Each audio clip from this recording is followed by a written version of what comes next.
Ladies and gentlemen, this show is... Are you avoiding me?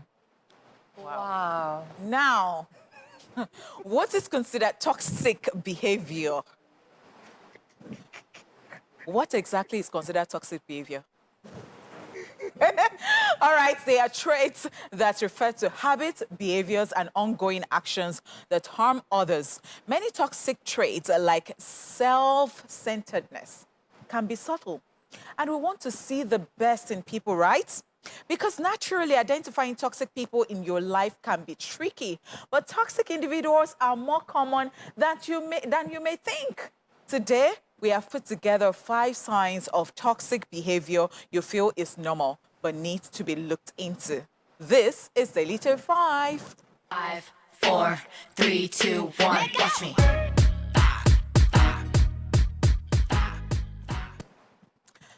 Always seeking the spotlight. Now, this isn't only for those who want to be known at all costs. It's also for those who force themselves into friendships with other people because they consider this set of people classy and bougie. You want to use all they want to actually use, all they use. They want to wear what they wear. They want to buy what they buy. Sister, brother, change, oh, it is not normal. Or you realize that this conversation isn't going your way and you begin to act up. You want your voice to be the loudest, or someone is explaining something to you. And instead of you empathizing with the person, you bring up your own story. Change and repent, okay? Change and repent, okay? Okay. Okay, so this one, well, you guys have heard Oni Potter speak to you. He who has ears, let him hear. All right, so a lot of people actually don't know that there are some things that are toxic, as we said earlier. When you see people who are highly competitive, you think that, oh, she just likes it. She's just being inspired by me. It's just. I think it's not normal. I'm not saying that you should not be inspired by people, but I think when it is now every time, and the person buys something, you go and buy it, it's becoming worrisome.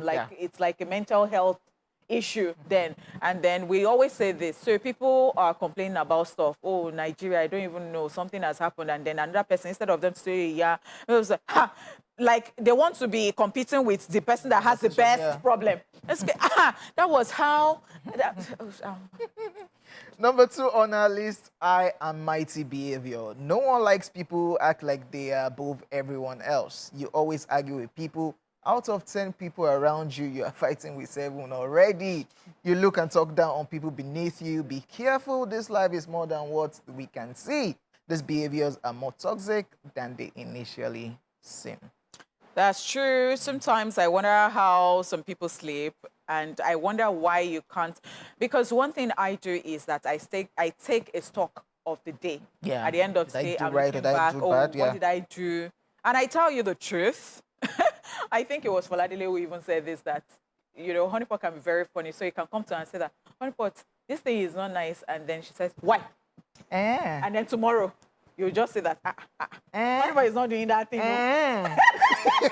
Wow. So what I do is that I... Go back and reflect. Yes. It's very good. It's very good for everybody. Yes. So I think that you're the only one who can tell yourself the truth. And if you don't take a stock of your life, of your behavior, and every time people are telling you, especially when you're fighting with like 7 people. So the common factor is you. Yes. So you now look around. Then you now say that's your zodiac sign. No, it's not your zodiac sign. No, it's we Pisces. No, that's how we are. That's it. That's it. Stupid talk. That's why a stupid talk. That's why we need to listen to people too sometimes, because we're not always right. And there are some things that we might not see that people around would see.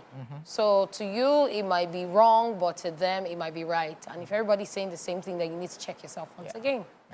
All right, so let's talk about judgmental attitude. No person has any right to judge others. All human beings experience life uniquely and see things from a personal point of view. So they automatically aren't capable of knowing everything they need to know to pass any judgment.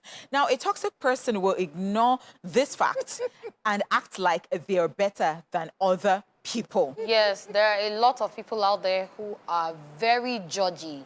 Like, there's nothing that you do in their presence that is right. you never do anything right, especially when it's not, in their words, up to their standards. Yeah. Oh, it's not up to my standard. No, this one, nah. They just shut you up, or they're already judging you. Apart from even judging by appearance or by material things, some people also judge when they hear stories and they just conclude, oh, she's the one that did it. Can't you see the other day? But then you need to listen, learn about people, get to know them, and stop judging people. Yeah. On a lighter note, if somebody passes the gas right now, they look around and they look at the person that is not so beautiful, and they will say it's that person. They do it a lot. I'm sorry, but then I'm so sorry. I think that we have all judged people at some time or the other. Yeah. But again, I think we actually just need to grow up and stop certain things, because sometimes we judge people of what we are even guilty of. Yeah, true that. Yes, ladies and gentlemen, we're still talking about toxic traits that we have that we don't know that is toxic. Number 4, acts of insincerity. Sometimes we have to put on a bit of an act to get by at certain points in life, but being insincere is entirely different from putting on a brave face or choosing not to share something with someone. It means behaving in an untrue manner or promoting this falsehood to the point where no one knows the truth anymore. It's a very toxic way to behave. We don't know whether you can lie. And you know the thing with people like this, it gets to a point that they don't even know who they are anymore. Yeah. Because they fabricated a world of lies that they've lost their true identity. So it would take a lot of backtracking for them to find out their real identity, for them to find out who they are.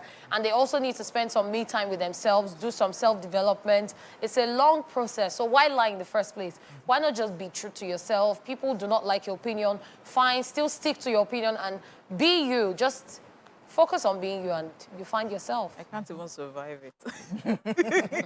Me, I don't know how to, like, you catch me. Me, I can carry with you next day and jump on you. Hey, Miss Dupe, she's tired of me. All right, now let's talk about the last but not the least, holding grudges. Studies have shown that the act of forgiveness is far more positive for stress and recovery. So if someone wrongs you, it's reasonable. Yes, it is reasonable to feel upset and hurt and to even cut wrongdoer out of one's life. But holding a grudge for a prolonged period over these issues often do more harm than good. Holding grudges may even hinder your success in life. Yes, because the person you're holding a grudge against might be the one who would introduce a big opportunity to you. And the fact that you're holding that grudge at that moment, then the opportunity bypasses you. And this one is true. There was something J. Paul said sometime last week, and that's something that I can relate to, because I do not go to bed with grudges or with bad things in my mind. I won't be comfortable. Holding a grudge against someone is like carrying a heavy burden around. Yeah, true. So by the time you've cleared your mind, if the person still has something against you and they decide not to, you would know that at the end of the day, you've cleared the air, you've said your mind, and you move on. If they decide not to greet you, then you have to move on with your life, because at the end of the day, you can't be carrying another person's matter on your head. Yeah, true that. Any other thing? Oh, shit. Peace be unto you. And what they say is what? Enough for the wives. We have talked our own.